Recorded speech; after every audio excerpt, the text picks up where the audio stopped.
Welcome back to the Crochet Crowd as well as yarnspirations.com. I'm your host Mikey. Today's tutorial I'm going to show you how to cast off, so finishing off your project.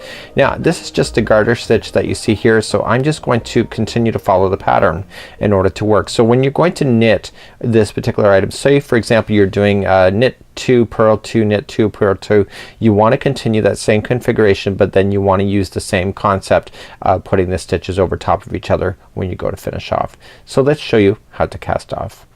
To begin casting off, what you want to do is that you want to knit as you normally were. So I'm just doing a garter stitch or a knit stitch right now, and what I want to do is that I want to finish this off as I normally would. So what I'm going to do is that I'm just going to knit the first 2 stitches.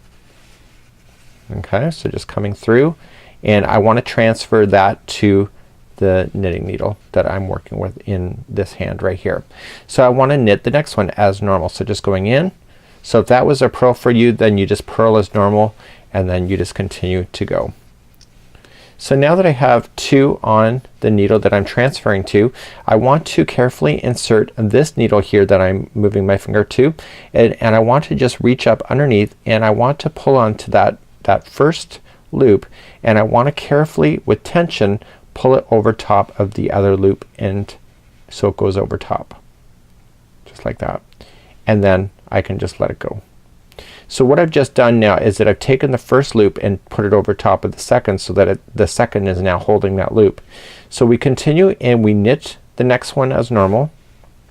Okay, so let's put this back in, and I knit and I transfer over, and then I insert my knitting needle into the first one that is there right where this finger is pointing down to, and I just carefully put it over top of the other one. Okay, so I don't let that other one fall off the knitting needle, and therefore it's getting nice and stuck, and therefore it's now on. So knit as normal like so, coming around, pulling it through. Okay, slide off, slide the first one up over top of that one like that. So we continue just to knit across, and then we just transfer the other one over the top just carefully. You want to take your time when doing that, because if you let things go it can get a little bit of disaster for you.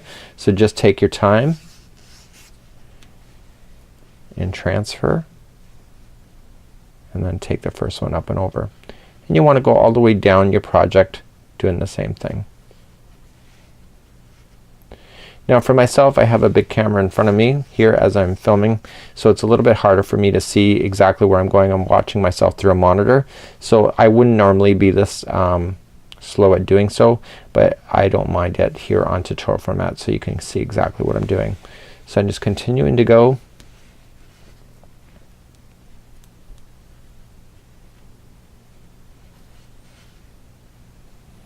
and I'm working my way all the way down. Gets easier once you start finding your tension and how to do things. So I'm going into my last one here, wrapping around, pulling it through, and then I'm going to take that one up and over. So you have one last one on your knitting needle. So what you have to just do is just trim this yarn here, and then insert that yarn through this loop, and then just pull on it snug, and therefore that would be the end of your project, just like so. So this is how you would cast off. So this is a great little tip, and until next time, I'm Mikey on behalf of the Crochet Crowd as well as yarnspirations.com, showing you how to knit today. So this is part of the Let's Knit series. We'll see you again real soon. Bye bye.